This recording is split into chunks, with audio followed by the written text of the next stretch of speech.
The morning sun poured through the school lobby windows, casting long beams across the tiled floor.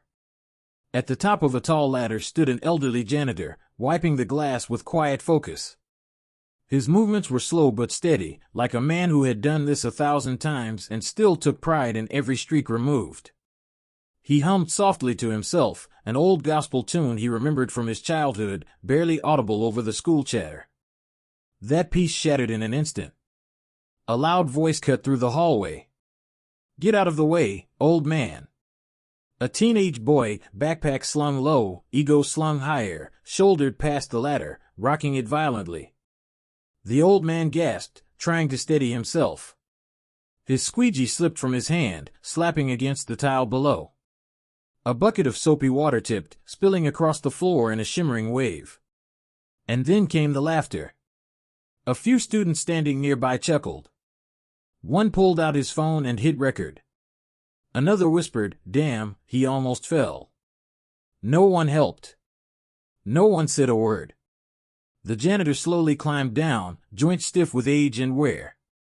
His name tag read Earth Ellis, but no one ever looked close enough to see it. As he bent to pick up the squeegee, the teen scoffed loudly, "Why even bother? It's just glass. You're just a janitor." Then he walked off, his sneakers squeaking through the puddle without a backward glance. The old man didn't respond. He didn't raise his voice or demand respect. He just knelt beside the spill, soaking up the water with a mop, wringing it out quietly. But in his eyes, the calm, weathered, unshaken, there was a different story. Because what no one in that lobby knew was that Raymond Ellis wasn't always a janitor. Before he wiped school windows, he had cleaned the tallest glass of the U.S. Capitol building. Before that, he served beneath the flag, under fire, overseas. Staff Sergeant. 82nd Airborne. 2 tours in Afghanistan. 1 in Iraq. Bronze Star. Purple Heart. A man who had rappelled from helicopters and marched through cities that burned. But now he cleaned windows. Because someone had to. Because honor doesn't end when the medals are packed away.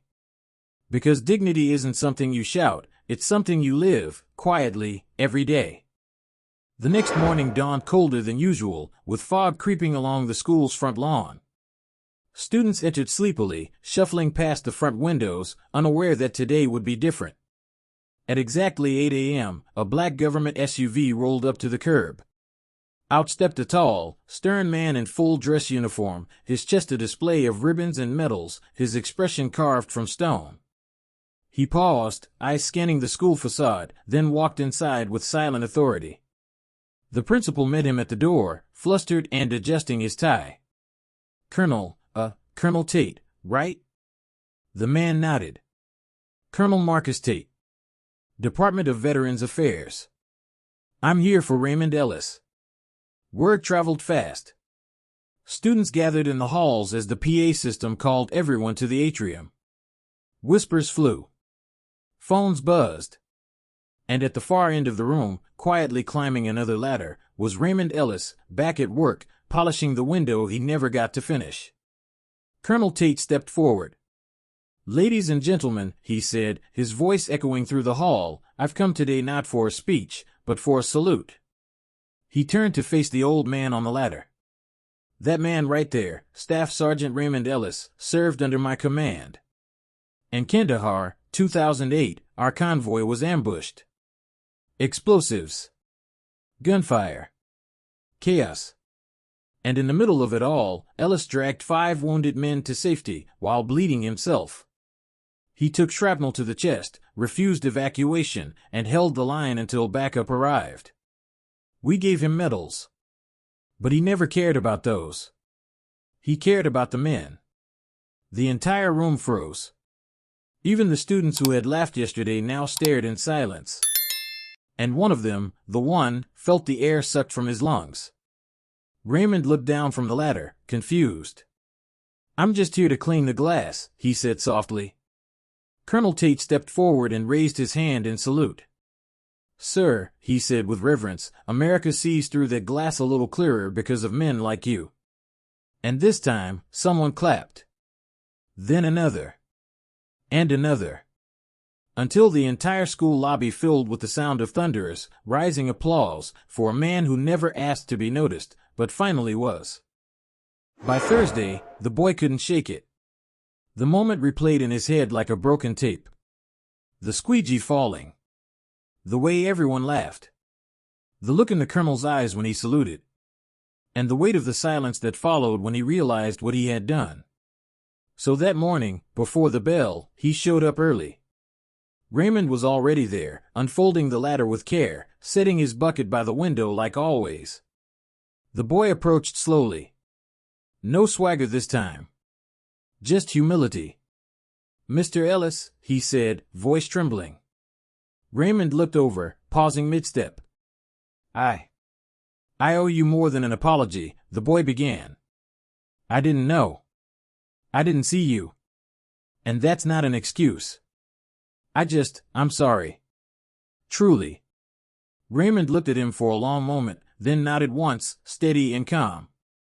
"Takes strength to say that," he said, his voice graveled but gentle. "Now, grab that sponge. These windows don't clean themselves."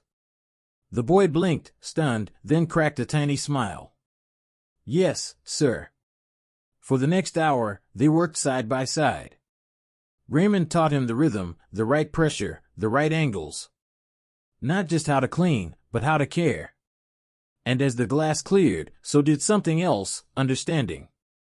Later that day, the school gathered for an assembly. No one knew what to expect. The boy stepped up to the mic, cleared his throat, looked across a sea of faces, and said, "Sometimes we look through people, not at them. I thought I saw a janitor. I didn't see the hero. But he was always there. Quiet. Proud. And still serving." He turned toward the back of the auditorium, where Raymond stood. Alone. Hands folded. Hat held to his chest. "I was wrong," the boy said.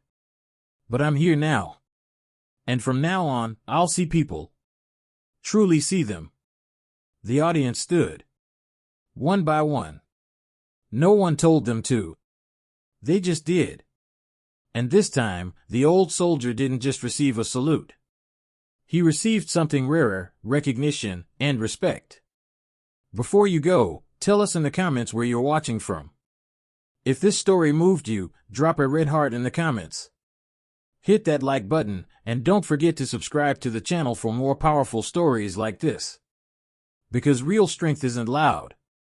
Sometimes, it's just holding a mop with dignity.